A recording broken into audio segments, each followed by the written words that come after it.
Hi hello friends, welcome back to the channel. ಇವತ್ತಿನ recipe ಬಂದು mutton fry. Simple ಆಗಿ ಹೇಗೆ ಮಾಡೋದು ಅಂತ ನೋಡೋಣ ಬನ್ನಿ.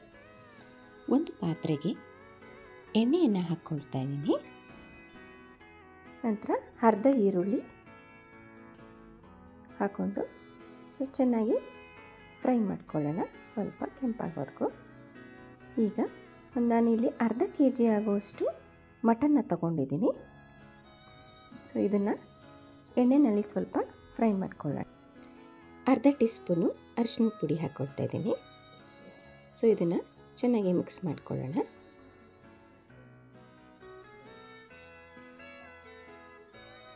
ನಂತರ ಇಲ್ಲಿ ರುಚಿಗೆ ತಕ್ಕಷ್ಟು ಉಪ್ಪನ್ನು ಹಾಕ್ತಾ ಇದ್ದೀನಿ.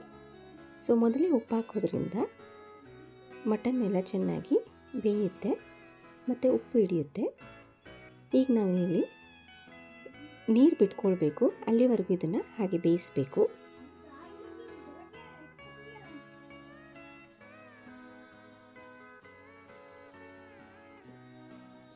ಈಗ ನೋಡಿ ಬೇಯ್ತಾ ಇದೆ. ಈ ಟೈಮಲ್ಲಿ ನಾನು ಕುಕ್ಕರ್ನ ಮುಚ್ಚುತ್ತಾ ಇದ್ದೀನಿ. ಒಂದು 4 ಕೂಗನ್ನು ನಾನಿಲ್ಲಿ ಕೂಗಿಸ್ಕೋಬೇಕು.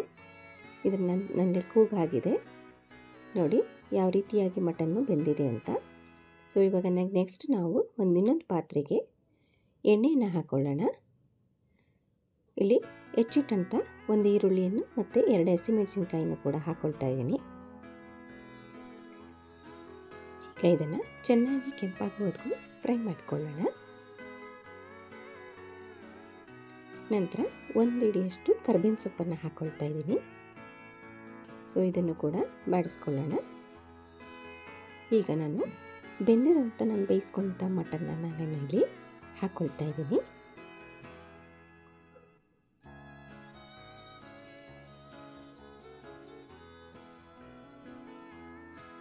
ನೋಡಿ ಇದನ್ನು ಕೂಡ ಚೆನ್ನಾಗಿ ಮಿಕ್ಸ್ ಮಾಡ್ಕೊಳ್ಳಿ.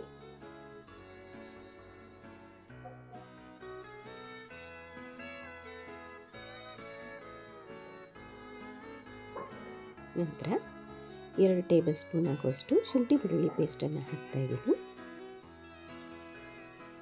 ಇದನ್ನು ಕೂಡ ಚೆನ್ನಾಗಿ ಮಿಕ್ಸ್ ಮಾಡಿಕೊಡಿ. ನೆಕ್ಸ್ಟ್ 1.5 ಟೇಬಲ್ ಸ್ಪೂನ್ ಆಗುವಷ್ಟು ಮಟನ್ ಮಸಾಲೆ ಪೌಡರನ್ನು ನಾನಿಲ್ಲಿ ಹಾಕ್ಕೊಳ್ತಾ ಇದ್ದೀನಿ.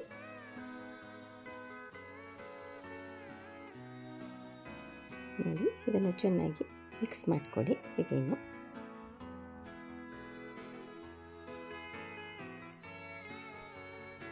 ನಂತರ ನಾವು ಮಟನ್ ಬೇಯಿಸ್ಕೊಂಡಂಥ ನೀರು ಇರುತ್ತಲ್ಲ ಅದನ್ನು ಕೂಡ ಇಲ್ಲಿ ನಾವು ಆ್ಯಡ್ ಮಾಡ್ಕೊಳ್ಳೋಣ.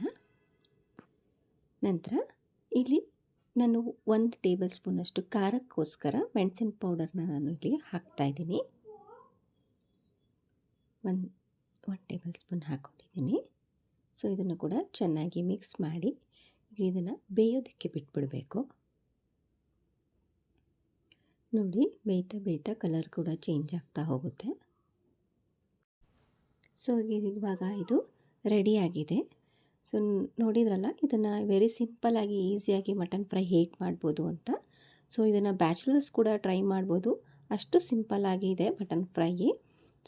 ನೀವು ಕೂಡ ಮನೆಯಲ್ಲಿ ಟ್ರೈ ಮಾಡಿ ನಿಮ್ಮ ಅನಿಸಿಕೆ ಅಭಿಪ್ರಾಯವನ್ನು ಕಮೆಂಟ್ಸ್ ಮೂಲಕ ತಿಳಿಸಿಕೊಡಿ. ಈ ವಿಡಿಯೋ ಇಷ್ಟ ಆದಲ್ಲಿ ಲೈಕ್ ಮಾಡಿ, ಶೇರ್ ಮಾಡಿ ಮತ್ತು ಚಾನಲ್ನ ಸಬ್ಸ್ಕ್ರೈಬ್ ಮಾಡಿ.